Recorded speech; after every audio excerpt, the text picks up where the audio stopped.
Welcome back to another explainer, everyone. If we think back to the incredibly stark lessons of the 2008 financial crisis, one thing became brutally clear. We needed a much, much better way to monitor the absolute behemoths of the banking world. So today, we're unpacking a fascinating framework from the SASB standards for the investment banking and brokerage sector. We're going to dive deep into exactly how regulators and investors evaluate the massive financial institutions that literally hold up our global economy. We'll be unpacking the systemic risk management metrics designed specifically to prevent the next catastrophic crisis. Let's get right into it. So we have to start with this crucial question. What actually happens when a financial giant is just too big and honestly too complex to fail? We all remember the fall of Lehman Brothers, right? The stakes here couldn't possibly be higher. If these incredibly intricate entities fail to manage their risks, it doesn't just wipe out their own capital. No, it sends a massive shockwave across the entire world. It can freeze global credit markets instantly, setting off this devastating chain reaction of collapsing counterparty agreements that can bring everyday commerce to an absolute grinding halt. And well, that brings us to the core concept of today's explainer, which is systemic risk. This happens when failures at a single financial entity trigger significant market disruption and widespread financial crises. It's often described like a massive line of falling dominoes. But in modern investment banking, actually, scratch that. It's way more intricate than dominoes. We're talking about intense interconnectedness through global clearinghouses and massive derivative exposures. Because of this structural web, one falling giant can disrupt absolutely everything. Identifying and aggressively managing this risk, that's a top priority for regulators worldwide. Section 1. Grading the Giants, the G-SIB score. To actually put a number on this immense threat, the SASB standard relies on a specific designation, and that's metric FNIB 550A.1. This requires the disclosure of an entity's Global Systemically Important Bank score, or G-SIB score for short. It's essentially a comprehensive breakdown of an institution's systemic footprint.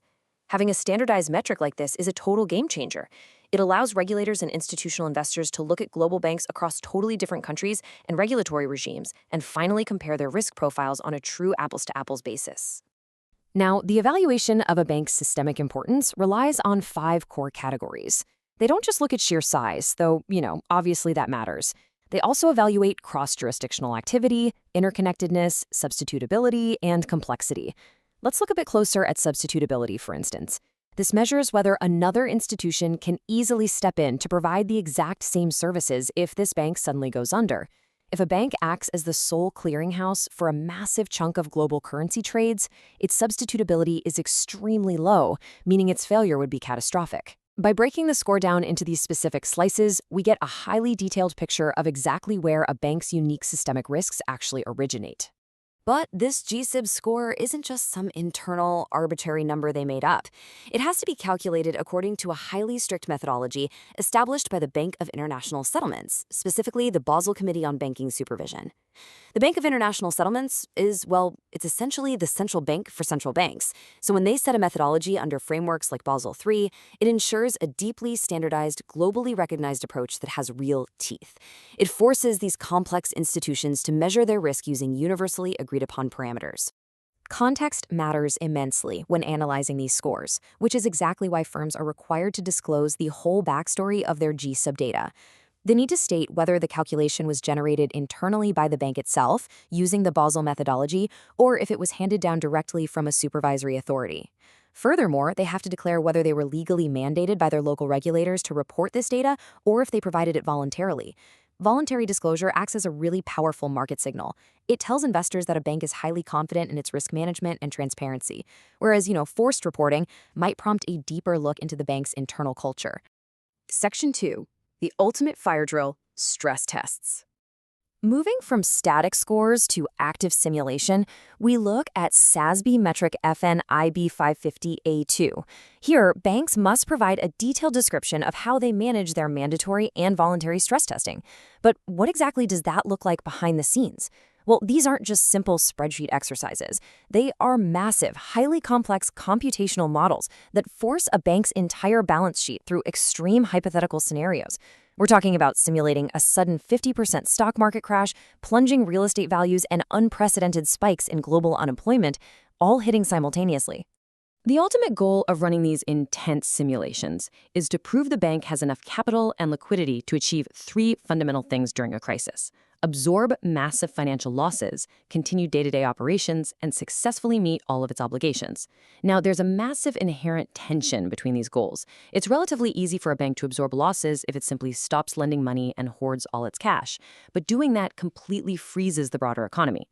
The true test is whether the bank can take a devastating hit, keep credit flowing to businesses and consumers, and still pay out everything it owes. And this highlights the stark contrast between normal operations and adverse economic and financial conditions. Look, every major bank looks incredibly profitable and stable when the economy's booming. But stress tests, like the Federal Reserve's Comprehensive Capital Analysis and Review, or CCAR here in the US, deliberately plunge the bank into chaos. They draw a clean, hard line between everyday banking success and the actual resilient capacity to survive severe economic shocks. It is purely about proving survival when the bottom entirely drops out of the market. Section 3. Future-proofing the bank, strategy, and capital planning. Regulators and investors absolutely do not want banks to run these stress tests just to, file the reports away in some drawer. The standard demands a clear explanation of how firms integrate Step 1, the stress test results, directly into Step 2, their capital adequacy planning, which then fundamentally shapes Step 3, their long-term corporate strategy. This is where the financial impact gets very real. If the stress test exposes a vulnerability, the capital adequacy plan might require the bank to halt billions of dollars in stock buybacks or freeze shareholder dividends just to build up a larger cash buffer. And that, in turn, dictates what strategic moves they can actually afford to make next year. Expanding on corporate strategy, banks are also expected to discuss how these stress test results inform their environmental, social, and governance, or ESG strategy. The connection between systemic risk and ESG is deeply rooted in governance. Strong board oversight, robust risk appetite frameworks, and ethical executive compensation structures, these are the glue that holds a bank together during a financial hurricane. A bank's resilience in a crisis is a direct reflection of its broader governance commitments and its corporate culture. So why does all this rigorous reporting matter for the bank's bottom line? Well, entities that commit to enhanced systemic risk disclosures build immense market trust. This leads to improved investor and shareholder confidence, which can potentially drive increased revenues and lower borrowing costs for the bank itself. But perhaps the biggest operational benefit is the avoidance of penalties. Regulatory fines for improper risk management regularly run into the billions of dollars. Navigating compliance costs and avoiding these massive penalties isn't just a regulatory checkbox. It's absolutely critical for preserving the bank's overall profitability. Which brings us to a final, pretty provocative question to think about. Are our financial giants truly immune to the next global shock, or are they just getting better at taking the test? The frameworks we've explored today, these granular G-SIB scores that unpack size and complexity, alongside the brutal reality checks of mandatory stress testing, they really give us our absolute best window into answering that question. They are powerful tools designed to safeguard our interconnected economy and ensure banks are building actual resilience, not just compliance facades.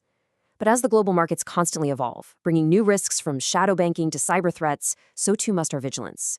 Keep a close eye out for these disclosures in the next financial reports you read. Thanks for learning with me today, and I'll catch you in the next explainer.